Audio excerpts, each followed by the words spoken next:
ನಮಸ್ಕಾರ, ನನ್ನ ಹೆಸರು ರುದ್ರಮುನಿ ಹಿರೇಮಠ. 24x7 ಕನ್ನಡ.comಗೆ ಸ್ವಾಗತ, ಸುಸ್ವಾಗತ.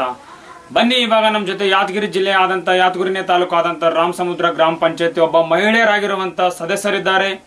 ಅವ್ರ ಕುರಿತು ರಾಜಕೀಯ ಜೀವನದ ಬಗ್ಗೆ ಒಂದೆರಡು ನಿಮಿಷ ಸಂದರ್ಶನ ಮಾಡೋಣ. ಸರ್ ನಮಸ್ಕಾರ. ಸರ್ ಮೇಡಮ್ ನಮಸ್ಕಾರ. ಸರ್ ನಿಮ್ಮ ಹೆಸರು? ಸರ್ ನಮ್ಮ ಹೆಸರು ವೆಂಕಟೇಶ್. ವೆಂಕಟೇಶ್. ಅಮ್ಮ ನಿಮ್ಮ ಹೆಸರು? ತಾಯಮ್ಮ. ಇದೇ ಫಸ್ಟ್ ಟೈಮ್ ಗ್ರಾಮ ಪಂಚಾಯತ್ ಎಲೆಕ್ಷನ್ ನಿಂತ್ಕೊಂಡಿರೋದು? ಇದೇ ಫಸ್ಟ್ ಟೈಮ್. ಸರಿ, ಬಾರಿ ನಿಂತು ತಾವು ಗೆದ್ದಿದ್ದೀರಾ. ತಮ್ಗೆ ಬಾರಿ ಗೆಲ್ಲಕ್ಕೆ ಮತಗಳಂತ ಎಷ್ಟು ಬಂದಿತ್ತು ಸರ್? ಓಟ್ ಎಷ್ಟು ಬಂದಿತ್ತು? ಓಟು ಇದೆ ನಮ್ಮದು ಸರ್. ಹಾ, ಲೀಡ್ ಬಂದಿರೋದನ್ನ ಹೇಳಿ. ಲೀಡ್ ಬಂದ ಸರ್ 250 ಸರ್. ಲೀಡ್ 250 ಲೀಡ್ ಇತ್ತು. ಸರಿ ಸರಿ. ತಮ್ಮ ತಾಯಿ ಅವರು ಇದೇ ಫಸ್ಟ್ ಟೈಮ್ ಎಲೆಕ್ಷನ್ ನಿಂತು ಗೆದ್ದಿದ್ದಾರೆ. ತಮಗೇನು ಖುಷಿ ಆಗ್ತಾ ಇದೆಯಾ? ಇದೇ ಫಸ್ಟ್ ಸರ್ ಎಲೆಕ್ಷನ್. ಸರಿ, ತಾವು ಒಂದು ಮೆಂಬರ್ ಆದ್ಮೇಲೆ ತಮ್ಮ ಗ್ರಾಮಕ್ಕಾಗಿ ತಾವು ಒಂದು ಏನೇನು ಅಭಿವೃದ್ಧಿ ಕೆಲಸಗಳನ್ನೆಲ್ಲ ಮಾಡಿಸಿದ್ದೀರಾ? ಮಾಡಿಸಿ ಸರ್. ಏನೇನು ಮಾಡಿಸಿದ್ದೀರಾ? ಮನೆಗಳು ಮಾಡಿಸಿ, ಕೆಲವು ಕೊಂಡಡಿ ಅಂತೇಳಿ ಕೊಂಡಡಿ ಮಾಡಿಸಿದ್ವಿ. ಎತ್ತುಗಳಿಗೆ ದನಗಳ ಹೋಗಿಸ್ಬೇಕಂತೇಳಿ. ಮತ್ತೆ ಡ್ರೈನ್ ಮಾಡಿಸಿದ್ವಿ, ಪೈಪ್ ಲೈನ್ ಮಾಡಿಸಿದ್ವಿ. ಪಂಚಾಯತ್ ಕೆಲಸಗಳು ಬಂದವು. ಅಂದ್ರೆ ಪಂಚಾಯತಿಯಲ್ಲಿ ಬಂದಿರುವಂತ ನೀರಿನಲ್ಲಿ ಕೆಬ್ಬರು ಪೈಪ್ ಮಾಡಿದ್ವಿ. ಇನ್ನು ಕೆಲಸಗಳು ಮಾಡವ, ಇನ್ನು ಸ್ವಲ್ಪ ಎಲೆಕ್ಷನ್ ಇದ್ದಕ್ಕೆ ನಿಂತವ ಕೆಲಸಗಳು. ಇನ್ನೂ ಅಭಿವೃದ್ಧಿ ಕೆಲಸಗಳನ್ನ ಮಾಡ್ಬೇಕಂತ ಇದೆ. ಸರಿ ಸರ್. ಸರ್, ತಾವೊಬ್ಬ ರೈತ ಆಗಿಯೂ ಕೂಡ ತಮ್ಗೆ ರಾಜಕೀಯ ಜೀವನದಲ್ಲಿ ರಾಜಕೀಯಕ್ಕೆ ಬರಬೇಕು ಅಂತ ಯಾಕೆ ಅನಿಸ್ತು ಸರ್ ತಮ್ಗೆ? ತಾವೊಬ್ಬ ಒಕ್ಕಲ್ತನ ಮಾಡೋಂತ ರೈತ ಆಗಿಯೂ ಕೂಡ ಪಂಚಾಯತಿ ಎಲೆಕ್ಷನ್ಗೆ ನಿಂತ್ಕೊಳ್ಬೇಕಂತ ತಮ್ಗೆ ಯಾಕೆ ಅನಿಸ್ತು ಸರ್? ಯಾಕಂದ್ರೆ ಸ್ವಲ್ಪ ಹುಷಾರಾಯ್ತೀವಿ. ರಾಜಕೀಯದ ಏನು ಅನುಭವ ಏನು ಸಿಗ್ತದ, ಲಾಭ ಆಗ್ತದ, ಜನರನ್ನ 4 ಜನಕ್ಕೆ ಕೂನ್ ಹಾಕ್ತೀವಿ. ಮತ್ತು ಎಲ್ಲ ಅನುಭವ ತಿಳಿತದ. ಬೇರೆ ಒಕ್ಕಲ್ತನ ಮಾಡಿದ್ರೆ ಏನು ಗೊತ್ತಾಗೋದಲ್ಲ, ಅದನ್ನ ಮಾಡ್ಬೇಕು ಇದನ್ನ ಮಾಡ್ಬೇಕು ಅಂತೇಳಿ ನಿಂತದ ಸರ್ ರಾಜಕೀಯ. ಅಂದ್ರೆ ರಾಜಕೀಯಲ್ಲಿ ನಿಂತ್ಕೊಂಡ್ರೆ ಸ್ವಲ್ಪ ಎಲ್ಲಾನು ಜನಗಳ ಸೇವೆ ಮಾಡ್ಬೋದು ಅಂತ ನಿಂತ್ಕೊಂಡಿದ್ದೀರಾ. ತಮ್ಮ ರಾಜಕೀಯಕ್ಕೆ ಯಾರಾದ್ರೂ ಒಬ್ಬ ಮಾರ್ಗದರ್ಶನ ಅಂತ, ಲೀಡರ್ ಅಂತ ಯಾರಾದ್ರೂ ಗುರುಗಳಂತಿದಾರ ತಮ್ಮ ರಾಜಕೀಯ ಜೀವನಕ್ಕೆ?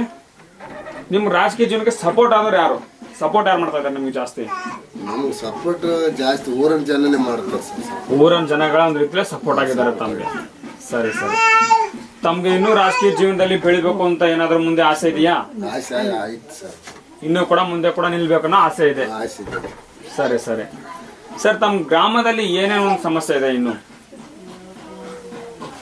ಗ್ರಾಮದಲ್ಲಿ ಏನ್ ಸಮಸ್ಯೆ ಅಂದ್ರೆ ತಮ್ಮ ಊರಿಗೆ ಯಾವ್ದೇ ಒಂದು ಪ್ರಾಬ್ಲಮ್, ನೀರಿನ ಪ್ರಾಬ್ಲಮ್, ರಸ್ತೆ ಪ್ರಾಬ್ಲಮ್, ಕರೆಂಟಿನ ಪ್ರಾಬ್ಲಮ್, ಯಾವುದೇ ತರ ಪ್ರಾಬ್ಲಮ್ ಇಲ್ಲ? ಈಗ ಸದ್ಯ ಯಾವ್ದು ಪ್ರಾಬ್ಲಮ್ ಇಲ್ಲ ಸರ್. ಸ್ವಲ್ಪ ನೀರಿನ ಪ್ರಾಬ್ಲಮ್ ಆಯ್ತು ಸರ್. ನೀರಿನ ಹೆಂಗ್ ಪ್ರಾಬ್ಲಮ್ ಆಗಿದೆ ಸರ್. ಇನ್ನು ಸ್ವಲ್ಪ ಬೋರಿಂಗ್ಗಳು ಆಗ್ಬೇಕಾಯ ಸರ್. ಊರು ದೊಡ್ಡದಾಯ ಸರ್. ಈ ಊರಲ್ಲಿ ಬಾವಿಗಳಿಲ್ಲ ಕುಡಿಯೋ ನೀರಿಗೆ.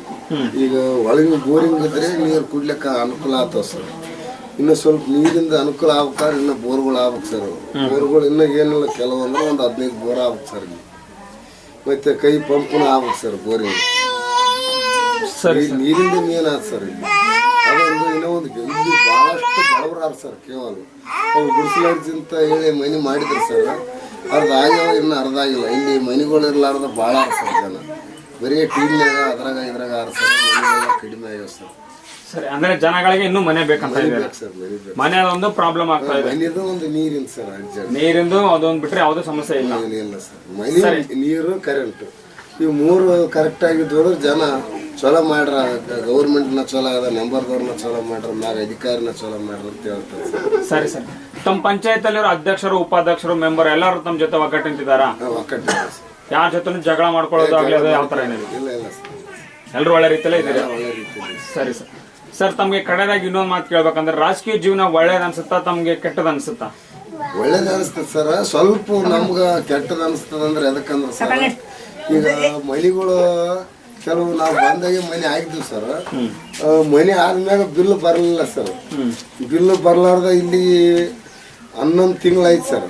ಇವಾಗ ಬಿಲ್ ಆಗ್ಲಕ್ಕೈತೆ ಸರ್. ಮೊದಲ ಮನೆ ಅದು 11 ತಿಂಗಳ ತನಕ ಬಿಲ್ ಇಲ್ಲ ಅಂತೇಳಿ ನಮ್ಮ ಮೆಂಬರ್ದವ್ರಿಗೆ, ಊರಿನ ಪಬ್ಲಿಕ್ ಜನ ಬಂದರು ಭಾಳ ಬೈದಾರ. ಅಧ್ಯಕ್ಷರಿಗೆ ಬೈದಾರ, ನಮಗೆ ಬೈದಾರ, ಎಲ್ಲ ಬೈದಾರ. ಈಗ ದುಡ್ಡು ಹಾಕ್ಸ್ಲಕ್ಕೆ ರೆಡಿ ಇಲ್ಲ. ಇವಾಗ ಎಲೆಕ್ಷನ್ ಆಯ್ತಲ್ರಿ, ಆದ್ಮೇಲೆ ಇವಾಗ ದುಡ್ಡು ಜಮಾ ಆಗಿರುತ್ತೆ ಸರ್. ಇವಾಗ ದುಡ್ಡು ತೊಗೊಳಕತ್ತಾರ.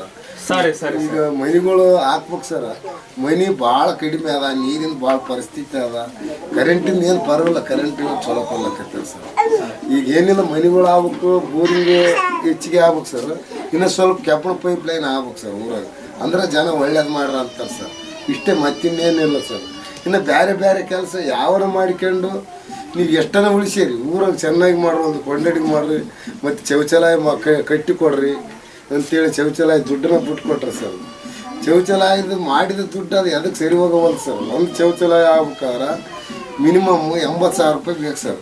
ಈಗ ಅದಕ್ಕೆ ಬರೀ 40,000 ಇಟ್ಟರೆ ಸರ್. 40,000 ಏನಾಗಲ್ಲ ಸರ್, 2 ಅಂತಸ್ತು ಕಟ್ಟಬೇಕು ಸರ್. ಅದು 80,000 ಆದ್ರೆ ಒಂದು ಶೌಚಾಲಯ ಆಗ್ತದೆ ಸರ್.